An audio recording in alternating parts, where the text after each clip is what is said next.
नमस्कार, city post live में आपका स्वागत है। मैं हूं अनुराग। बात कर रहे हैं हम लोजपा की, यानी चिराग पासवान की पार्टी की। तो चिराग पासवान ने अब एक नया दांव चल दिया है। दरअसल आपको बताएं कि चुनाव में चिराग पासवान की पार्टी महज एक सीट पर कामयाबी पा सकी थी। आपको याद होगा कि मटिहानी, जो बेगूसराय का मटिहानी विधानसभा क्षेत्र है, वहां से राजकुमार सिंह जीत कर आए थे चुनाव।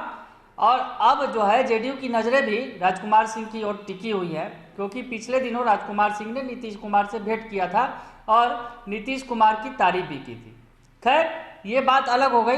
पर चिराग पासवान की पार्टी इन दिनों, यानी कुछ दिन पहले ही आपको याद होगा कि जिस तरह से 208 नेताओं को तोड़ने का दावा जेडीयू की तरफ से किया गया था और 208 नेता शामिल हुए थे जेडीयू में, एलजेपी के नेता थे।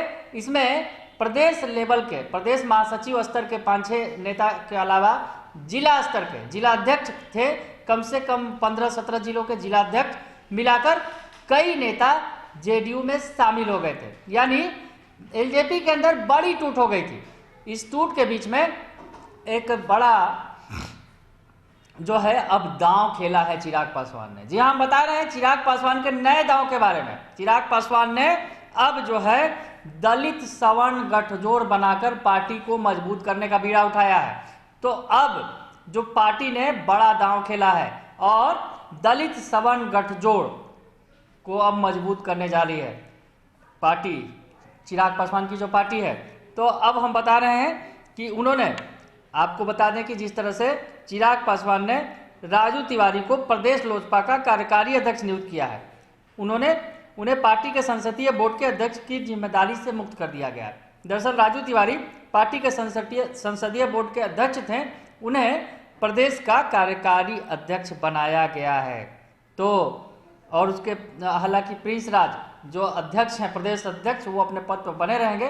तो राजू तिवारी को महत्वपूर्ण जिम्मेवारी दी गई है और साथ ही साथ चिराग ने अपने करीबी पार्टी प्रवक्ता संजय पासवान को प्रदेश इकाई का प्रधान महासचिव बनाया है।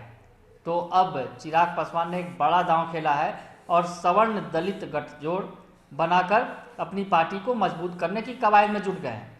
दरअसल चिराग पासवान की पार्टी की अगर बात करें, लोजपा की बात करें, तो लोजपा दलित वोट बैंकों पर अपना दावा ठोकती रही है।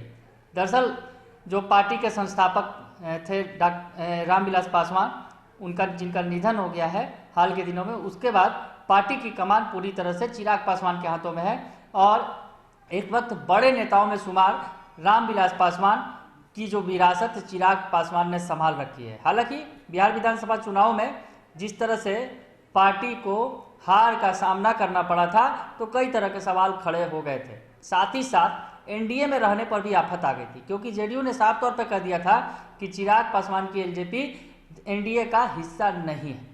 और केंद्र में भी उन्हें आफत पड़ गई है, क्योंकि जेडीयू किसी कीमत पर नहीं चाहती है, चाहे बिहार का मामला हो या फिर दिल्ली का, कहीं नहीं चाहती है जेडीयू कि एलजेपी एनडीए के अंदर रहे, शामिल हो। क्योंकि जेडीयू ने साफ तौर पर कहा कि एलजेपी ने एनडीए को नुकसान पहुंचाया। बिहार में आज अगर बहुमत के आसपास है अगर एनडीए, तो इस हाल का जिम्मेवार चिराग पासवान को सीधे तौर पर ठहराया गया।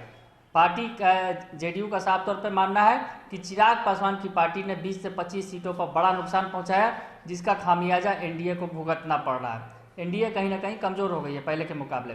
इस तरह की बातें, तमाम तरह के आरोप लगे थे। अब चिराग पासवान ने अलग रास्ता अख्तियार कर लिया है। दरअसल चुनावों के दौर से ही वो अलग चल रहे हैं।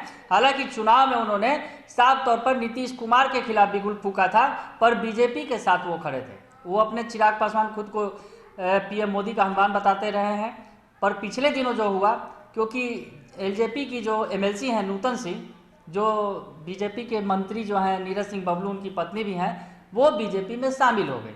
उसके बाद तो बड़ा झटका बीजेपी के तरफ से ही चिराग पासवान को लग गया। तो चिराग पासवान अब नए दांव के जरिए पार्टी को मजबूत करने की कवायद में जुट गए हैं, क्योंकि बीजेपी ने भी उन्हें झटका दे दिया। जेडीयू की तरफ से तो झटके लग ही रहे थे और बीजेपी ने भी तगड़ा झटका दिया। तो अब आपको बताएं कि जिस तरह से अब पार्टी ने सवर्ण दलित गठजोड़ बनाया है और जल्द ही प्रदेश कार्यकारिणी प्रकोष्ठों एवं जिलाध्यक्षों का भी ऐलान करने जा रही है पार्टी। आपको याद होगा कि चुनाव में करारी हार के बाद एलजेपी ने तमाम प्रकोष्ठों को भंग कर दिया था। चिराग पासवान ने प्रदेश से लेकर जिला स्तर तक के तमाम जो प्रकोष्ठ थे उन्हें भंग कर दिया गया था। उसके बाद अब पार्टी जल्द ही इन प्रकोष्ठों का ऐलान करेगी। प्रदेश कार्यकारिणी प्रकोष्ठों एवं जिलाध्यक्षों का ऐलान किया जाना है। दलित एवं सवर्ण वर्ग के अलावा पिछड़े वर्ग को प्रतिनिधित्व मिलने की इसमें उम्मीद है। गौरतलब है कि बिहार में विधानसभा चुनाव के बाद चिराग पासवान ने प्रदेश संगठन से लेकर निचले स्तर तक की तमाम इकाइयों प्रकोष्ठों को भंग कर दिया था। बहरहाल राजू तिवारी को कार्यकारी अध्यक्ष बनाए जाने के पर कई नेताओं की नाराजगी भी सुगबुगाहट शुरू हो गई है। दरअसल चिराग पासवान ने ये नया दांव जरूर खेला है, पर अब कहीं ना कहीं पार्टी के अंदर एक नाराजगी भी देखी जा रही है, क्योंकि सवर्ण समुदाय से आने वाले व्यक्ति को पार्टी का कार्यकारी अध्यक्ष बनाए जाने पर कहीं ना कहीं जो अंदर खाने में नाराजगी है। हालांकि ये खुलकर सामने ये नाराजगी नहीं आ रही है, पर अब लोग ये जो नेता हैं जो अंदर अंदर माना जा रहा है कि इससे नाराज हैं, दलित सवर्ण गठजोड़ जो बनाया है चिराग पासवान ने उससे नाराजगी है, अब वो प्रदेश कार्यकारिणी के ऐलान का इंतजार कर रहे हैं। यानी कहीं ना कहीं अगर प्रदेश कार्यकारिणी का ऐलान होता है तो चिराग की पार्टी एक बार फिर मुश्किल में पड़ सकती है इस नए दांव से, ये भी माना जा सकता है, क्योंकि अंदर खाने में कहीं ना कहीं नाराजगी है। तो हमने आपको बताया कि किस तरह से एलजेपी के अंदर जो है उठा पटक चल रहा है। 208 नेता चले गए थे, जेडीयू का दामन थाम लिया था, और उसके बाद नूतन सिंह जो एकमात्र एमएलसी थी एलजेपी की वो भी छोड़कर चली गई पार्टी को। तो पार्टी को कहीं ना कहीं झटके पर झटके लग रहे हैं। इस बीच चिराग पासवान नया दांव खेलकर पार्टी को मजबूत करने की कवायद में लगे हैं। हालांकि अब इसका नतीजा क्या होगा अभी कुछ दिनों बाद जब प्रदेश कार्यकारिणी का गठन होगा तो देखने को मिल सकता है। अगर आपको ये खबर अच्छी लगे तो इसे जरूर लाइक करें, सब्सक्राइब करें और शेयर करना ना भूलें। धन्यवाद।